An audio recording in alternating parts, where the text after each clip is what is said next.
Hey, what is guys, my name is Eric and welcome to a real quick Apex Legends tutorial. Today I'm going to show you guys how to fix or bypass various little anti-cheat issues you might be experiencing in Apex Legends. So without further ado, all you need to do is navigate your way to the directory where you installed Apex Legends. For me, it's on my secondary cheat drive in the Steam apps common Apex Legends.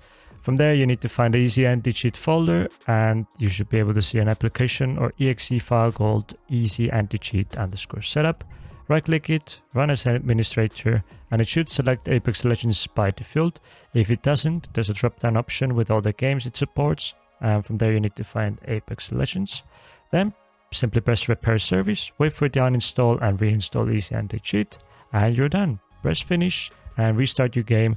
And hopefully the issue we're experiencing with the game with the anti-cheat error is now gone. Hopefully you guys learned something new. If it was helpful for you, then please click the like button down below, as it helps me out a lot. If you have any questions or other questions for the future videos or whatever, then leave those in the comment section down below. And as always, don't forget to subscribe.